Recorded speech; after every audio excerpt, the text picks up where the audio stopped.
क्योंकि आप कहते हैं हम बैठकर सुनते हैं, क्या हमें फल मिलेगा पाठ सुनने का?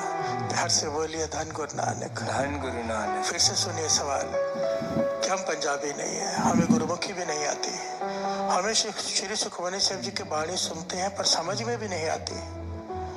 और क्योंकि आप कहते हैं हम बैठकर सारे परिवार समेत सुनते हैं, पर सबके मन में हमारे डाउट है कि हमें फल मिलेगा, क्योंकि समझ में तो आ नहीं रहा पर बैठकर सुन रहे हैं। प्यार से बोलिए धन गुरु नानक। धन गुरु नानक।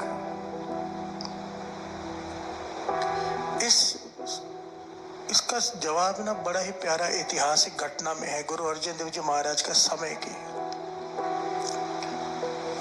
5वें गुरु नानक गुरु अर्जन देव जी महाराज के समय की घटना। जहांगीर बादशाह का एक बड़ा ही खास एहलकार हुआ है, वजीर खान।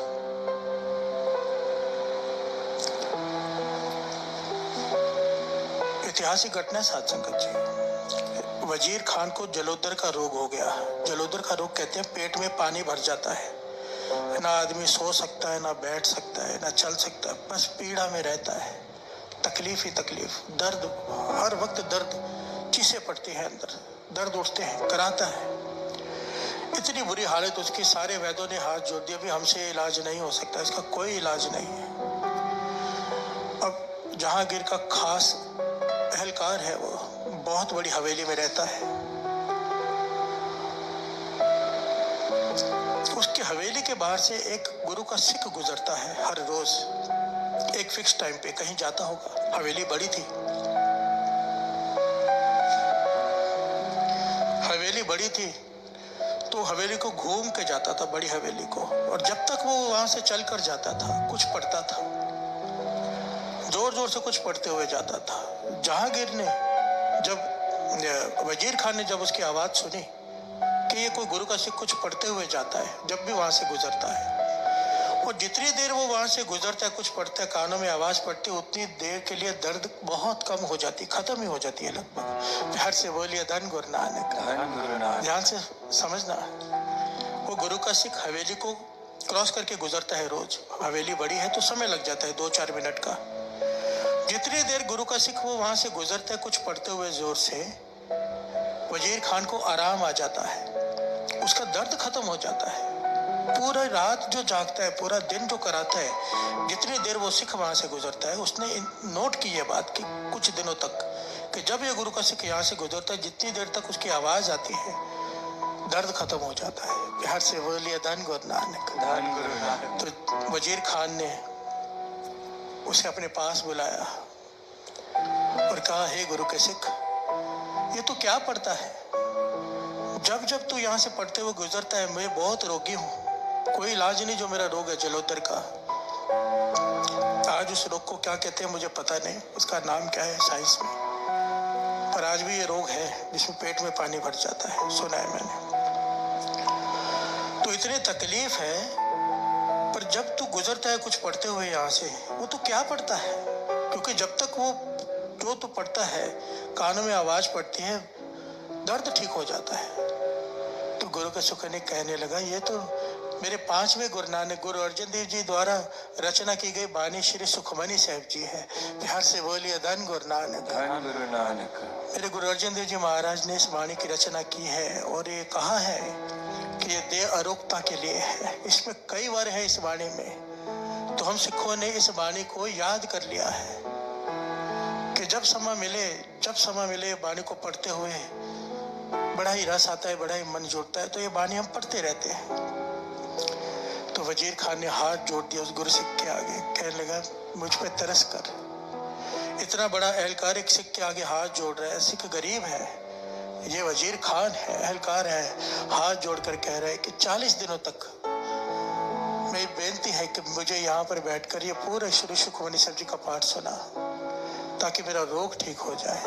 प्यार से बोलिए धन गुरु नानक। धन गुरु नानक। धन गुरु नानक। धन गुरु नानक। जब इसने इतनी विनम्रता से बेनती की और देखा कि इतने दर्द में है ये, गुरु के सिख को तरस आ गया। इस सिख का नाम आया भाई भागू, इतिहास में इसका नाम भाई भागू आया है। भाई भागू कहने लगे, ठीक है वजीर खान, मैं रोज जाकर इस समय पे तुझे श्री सुखमनी साहब जी का पाठ सुना दिया करूँगा। साध संगत जी 40 दिनों तक वजीर खान बैठकर 2 आसन लग जाते थे। एक आसन जमीन पर धरती पर बैठकर वजीर खान बैठता था, एक आसन पर गुरु का सिख पाठ सुनता रहा 40 दिनों तक उसका रोग लगभग पूरा ठीक हो गया। थोड़ी सी कसर रह गई। इतिहास में लिखा है कि थोड़ी सी कसर रह गई, इतना आराम आ गया। वजीर खान ने हाथ जोड़े आखिर में, कहने लगा, हे गुरु के सिख, तूने इतना तरस किया है मुझ पर, श्री सुखमनी साहब जी का पाठ 40 दिन सुनाया है, अब जिसने ये बाणी की रचना किया उसके दर्शन भी करा दे। हर से बोलिए धन गुरु नानक, धन गुरु नानक। तो भाई भागो वजीर खान को कहाँ ले गया? श्री हरमंदिर साहब, जहाँ पर गुरु अर्जन देव जी महाराज संतों को दर्शन दे रहे हैं, विराजमान है। वजीर खान ने चरणों में मस्तक रखा और जोर जोर से रोने लगा। गुरु अर्जन देव जी महाराज मुस्कुरा के कहने लगे, वजीर खान, तकलीफ दूर हो तो गई है, अब क्यों रो रहा है? तो वजीर खान कहने लगा, पातशाह, थोड़ी कसर रह गई है, अब तरस करो, पूरी तरह ठीक कर दो, पूरी तरह ठीक कर दो। तो यहाँ पर गुरु अर्जन देव जी महाराज ने वड्याई दी अपने भक्तों को, वड्याई दी गुरु के सिखों को, वड्याई दी संतों महापुरुषों को। गुरु अर्जन देव जी कहने लगे, अगर ठीक कराना है तो बाबा बुड्ढा जी वहाँ सेवा करा रहे हैं, उनसे जाकर बेनती करो, वो ठीक कर सकते हैं। कि हर से बोलिए धन गुरु नानक, धन गुरु नानक। गुरु का सिख गुरु को आगे रखता है, पर गुरु खुश होता है अपने सिख को आगे करके। कि हर से बोलिए धन गुरु नानक, धन गुरु नानक। हर अपनी वड्याई पावंदी जन का जयकार कराए। कि हर से बोलिए धन गुरु नानक, धन गुरु नानक। वजीर खां जहाँ बाबा बुड्ढा जी सेवा करवा रहे थे वहाँ चला गया और हाथ जोड़कर बेनती की कि गुरु अर्जन देव जी महाराज ने भेजा है, मेरा जलोदर का रोग है, तो कसर रह गई है, ठीक कर दो, बहुत तकलीफ में हूँ। तो बाबा बुड्ढा जी रो में, क्रोध में, जिसे हम क्रोध कहते हैं, महापुरुषों को क्रोध नहीं आता, रो होता है। एक्चुअली चेक करना था। महापुरुष जब क्रोध करते हैं ना, उसके पीछे कारण होता है। उन्होंने चेक करना होता है कि सिख खड़ा कहाँ पे है, सेवादार सह सकता है कि नहीं सह सकता है। हर से बोलिए धन गुरु नानक, धन गुरु नानक। तो बाबा बुड्ढा जी ने कहा गुस्से से कि मैं यहाँ पे सेवा कराने बैठा हूँ कि लोगों की बीमारियां ठीक करने बैठा हूँ? गुस्से से कहा, परे हट के खड़े हो जा, दूर हो जा मुझसे। तो वजीर खान देखे साध संगत जी, इतना बड़ा एहलकार है, उसकी हुकूमत चलती है, पर सर झुका के हाथ जोड़कर साइड में खड़ा हो गया, आंखों में आंसू है, कुछ बोला नहीं, सह गया और काफी देर तक खड़ा रहा। बाबा बुड्ढा जी देख रहे हैं, चेक कर लिया कि इसमें विनम्रता है, अहंकार नहीं। बिहार से बोलिए धन गुरु नानक, धन गुरु नानक। जब तकरीबन 25-30 मिनट बीते तो फिर वजीर